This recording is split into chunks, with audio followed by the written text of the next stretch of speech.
రీసెంట్గా ఒక ప్రోడక్ట్ కనిపెట్టినావు, ఆన్లైన్లో అది 700 to 800 రూపీస్కి అమ్ముతున్నారు, నీకు ఆ ప్రోడక్ట్ జస్ట్ 300కే దొరికింది అని అనుకుందాం. నువ్వు కూడా హెవీగా కాకుండా 700 రూపీస్కి అమ్మితే నీకు వచ్చే ప్రాఫిట్ 400 రూపీస్ స్వీట్ మార్జిన్. అబ్బా సూపర్ కదా, 400 రూపాయలు ఒక ప్రోడక్ట్ అమ్ముతూ వస్తుంది, 300 రూపీస్ మాత్రమే నా ఎక్స్పెన్సెస్ ఉంది అని అనుకుంటామా? కట్ చేస్తే అవుట్ ఆఫ్ 100 ఆర్డర్స్ నీకు 40% ఆర్డర్స్ అనేది రిటర్న్ అవుతున్నాయి. 40% అంటే ఆల్మోస్ట్ 40 ఆర్డర్స్ అనేది నీకు రిటర్న్ అవుతున్నాయి. ఇక్కడ నీ ప్రాఫిట్ పక్కన పెట్టు, నువ్వు అక్కడ ఆ ప్రోడక్ట్ ఇన్వెస్ట్ చేసిన 300 రూపీస్ ఉందా, 300 into 40 వేస్తే నీకు వచ్చే లాస్ 12,000 రూపీస్. అదే కాకుండా నీకు షిప్పింగ్, రివర్స్ షిప్పింగ్ ఎక్స్ట్రా బొక్క. అసలు రిటర్న్ రావడానికి రీజన్ ఏందా అని చూస్తే ఆ ప్రోడక్ట్ డెలికేట్గా ఉండి బ్రేక్ అయ్యి డెలివర్ అవ్వడము, లేకుంటే చీప్ క్వాలిటీ మ్యానుఫ్యాక్చర్ అవ్వడం అని నీకు తెలుస్తుంది. సో అలాంటప్పుడు నువ్వేం చేయాలి?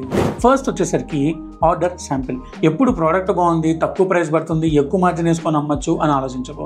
నీకంటూ నువ్వు కొన్ని శాంపిల్స్ ఆర్డర్ పెట్టు, ఒక 5-6 శాంపిల్స్ ఆర్డర్ పెట్టు, నీ టీమ్కి ఇవ్వు, లేకుంటే నీకు తెలిసిన వాళ్ళకి ఇచ్చి దాన్ని టెస్ట్ చేయమని చెప్పు. అప్పుడే నీకు రిజల్ట్స్ వస్తాయి. ఫర్ ఎగ్జాంపుల్ నువ్వు కాస్మెటిక్ ప్రోడక్ట్ అమ్ముతున్నావు అనుకుందాం, ఆ ప్రోడక్ట్ నీ మీద టెస్ట్ చేసుకుంటావు, అది వర్కౌట్ అయ్యింది. నీలా కాకుండా వేరే స్కిన్ కండిషన్ ఉన్న వాళ్ళ మీద చెక్ చేస్తే ఆ ప్రోడక్ట్ చాలా వర్స్ట్గా రెస్పాండ్ అవుతుంది.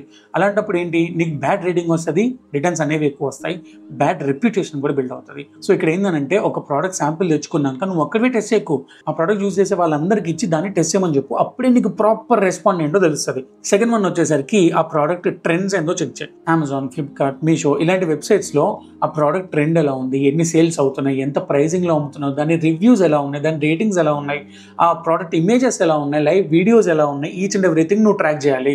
సో అర్థమైందా? మనం ఇలాంటి రీసెర్చ్ చేస్తే మనకి తక్కువ రిటర్న్స్ వస్తాయి. తక్కువ రిటర్న్స్ వస్తే ఎక్కువ ప్రాఫిట్స్ అనేవి మనం ఈ కామర్స్లో జనరేట్ చేయొచ్చు. ఇవే కాకుండా నేను ఇంకా చాలా రకరకాల మిస్టేక్స్ మీద నేను డీటెయిల్డ్గా యూట్యూబ్లో వీడియో చేసి పెట్టినా. కింద కమెంట్ సెక్షన్లో రీసెర్చ్ అని కమెంట్ చేయండి, ఆ వీడియో లింక్ డైరెక్ట్గా నీ డిఎమ్స్లో ఉంటుంది.